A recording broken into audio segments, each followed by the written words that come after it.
Hi guys, and today we will be looking at this Hornby Fowler 4P tank locomotive. And this locomotive has been around for a few years. It was designed in 2002.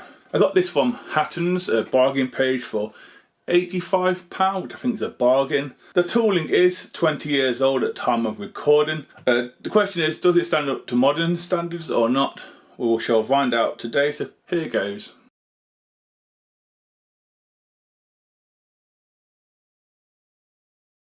Starting off at the detail bag you get, there's not much to look at really. You get a front coupler, or spare coupler anyway in this case, because we've got one on the front and back of the locomotive. You also get the holder for that as well, and you also get some steps for the locomotive. There was no instructions with this locomotive, so I don't know how to take off the body shell or to look at the bearings and stuff like that, or even add the details. As we move on to the front of the locomotive, this locomotive does have metal sprung buffers. We also have a NEM style coupling already applied. We also have some irons to knock stuff off the tracks as well. The buffer beam does have some rivets. The buffer beam housing is in red. They also have a black hook in the centre too. Then we have an air pipe or vacuum pipe as well applied to this locomotive. Moving on up, we do have 3 lamp irons. We also have some bracing and a few steps as well. We also have a cement box door. It's done by clips by the looks of this. We also have the number of the locomotive, which is 42334. We also have a small handrail as well. We also have a shed code, which I've just missed. The shed code is 14B. It's either Kentish Town or Crickerwood West. And then at the top we have a lamp iron as well, and a chimney. There's also some bracing dotted around as well on the front of the locomotive. As we move on to the side of the locomotive now, this locomotive being a Fowler 4P, it does have some gold piping on this side, but not on the other side. The gold piping is on the boiler and the tanks, just between them two there at the front. It's not on the other side, like I said.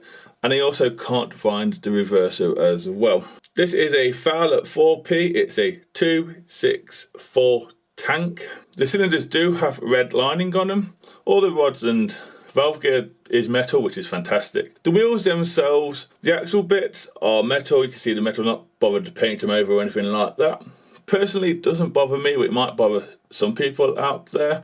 We do have a step below the cab as well. Let's get on to the livery of this locomotive. This locomotive is in BR lined black with the late crest on the tanks, and the late crest is crisply applied, so is all the lining that you can see on the running board and on the tanks, and even on the boiler and the bunker too to go with it. We do have a classification as well, just near the cab area, which says 4P. I believe it could be a 4MT because it's BR. We do have a builder's plate as well on the tank. We also have the number of this locomotive, again on the bunker, which is 42334. Again, lining around that as well. There's a few handrails dotted around. There's a small one at the front of the locomotive too, where the tanks are. And then there's the odd one dotted around the locomotive too. As we move on to the part that most people look forward into a steam review, in my opinion, is the cab details. The cab detail itself is painted in there, but I believe it's gold from what I can see. Well, at least they've gone to double up painting it. When it goes round, are you going to see it? Probably not, I guess not anyway. We do have some small handrails for the drivers and crew to get up into the cab. Like I said, we do have some steps as well. I heard there's one criticism of this model, and I'm unsure, is the floor is a little high. But I'm unsure personally myself, it doesn't look too bad to me. So yeah, we do have some cab detail and it is painted. There's also some glazing in the front and back of the windows as well. As we move on to the back of the bunker or back of the tanker, this does, like the front, have metal sprung buffers, and the buffers are oval, like the LMS. Again, we have the coupling already applied, and with some stuff to knock stuff off the tracks, the irons. Again, the buffer beam and housing is in red with a few rivets with them, and these are hooked there too in black. We also have a vacuum pipe or an air pipe already applied too. Moving on up, we do have, I think, 3 lamp irons again. We also have a small handrail going down. We have 3 steps, and then we have a water capacity or cold capacity plaque at the back. Again, they're all separately applied, it's all great. There's no lining or anything like this around the back. And again, you can see the coal load, and you can also see the windows too, which I'll talk to in more detail soon. As we do an air review on top of the tank engine now, let's start with the coal load. The coal load itself isn't too bad. It's not too chunky, it's not too big. I'm unsure if it's removable or not. Again, we do have two sticky out things there, which I think are for the air. I could be wrong, I'm not sure. And again, we do have some bars at the back to stop the coal going through the windows, and they are glazed too. Moving on to the cab roof now. The cab roof is in just black. We do have some flat rain ducts to stop the rain going onto the crew.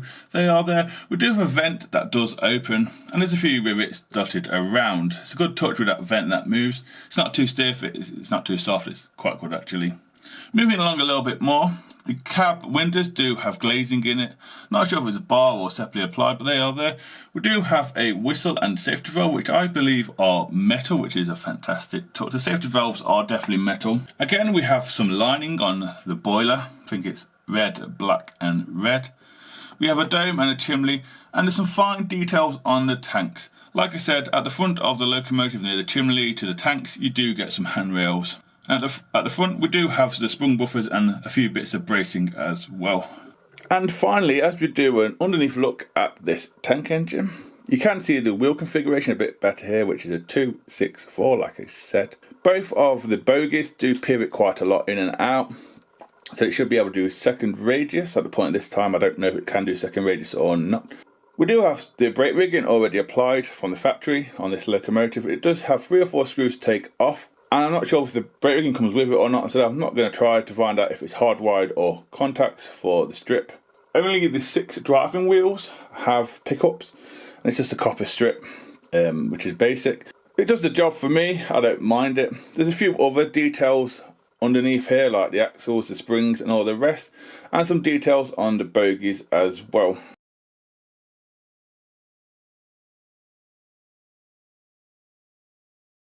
So that's it on the tracks. Next up will be the usual second radius and points test. Let's see how it gets on, shall we?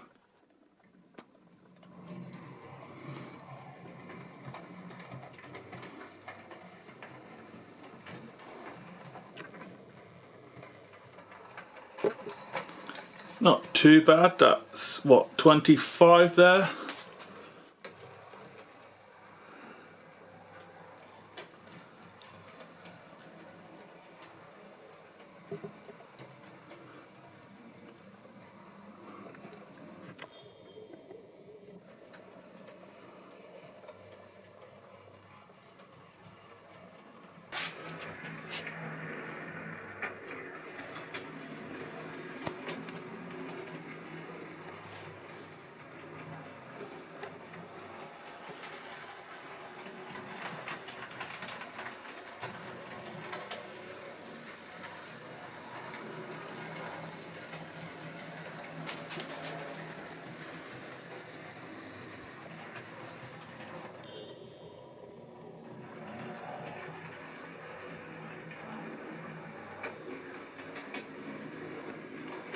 So yeah, it managed that pretty well. Second radius was wonderful, and so were the points, if I'm honest with you.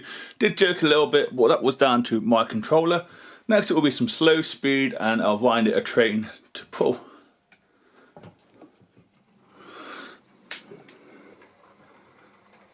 It's pretty slow. What's that? 21?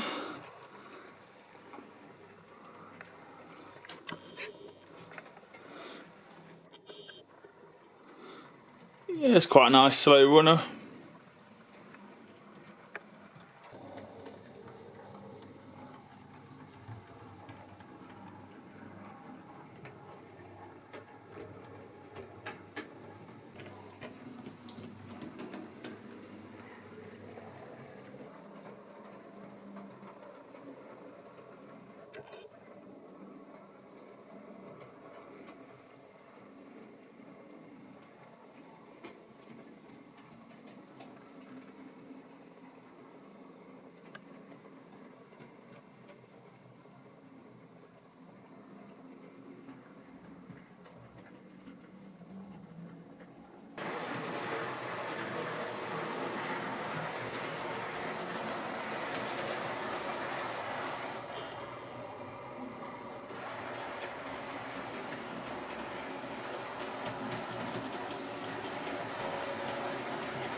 So yeah guys, that's the end of the running session and the review.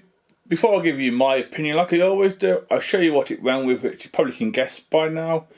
It's just some Hornby, I think the Mark 1 coaches, different varieties. We've got the Hogwarts Express ones, the Caledonian one, and I think we've got the Yorkshire Pullman ones as well. Just they all look the part for me. I didn't know what to run with such a nice looking locomotive, if I'm honest with you. My opinions on this locomotive. For me, it looks stunning. Yeah, it's 20 years old at the time of recording, like I said, but it looks stunning. It could do a slight upgrade with more pickups on the rear bogie truck, I believe, would be nice. And a little more enhanced cab detail, but apart from that, I really can't find any faults with it. Like I said, I paid £85 from HATTONS bargain page, brand new, when they had damaged second-hand stock for £105. Mental, just simply mental. I don't believe Hornby have released this again recently, or the Stania version. Who knows, they might release it one day, re-release them both. I will be honest with you lot, this locomotive here has a motor issue. It keeps going fast and slow, and the loco itself is getting really hot. So it's got a motor issue which I will sort out, either send it back to HATTONS or have a word with Hornby and see if they will be kind enough to give it an MOT and see if they can replace the parts with it.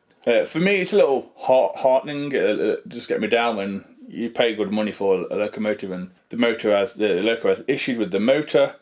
And there's an awful smell coming from it. But apart from that, it is a very nice looking locomotive. Even in this Lake Crest livery here, it is very nice. Please don't be put off by the motor issues. If you find one really cheap, go out and buy it, is my opinion. £85? Yeah, it's a bargain. Simply a bargain. Like I said, for that price, I'm not going to turn it away. Apart from the motor issues, it's a thumb up from me.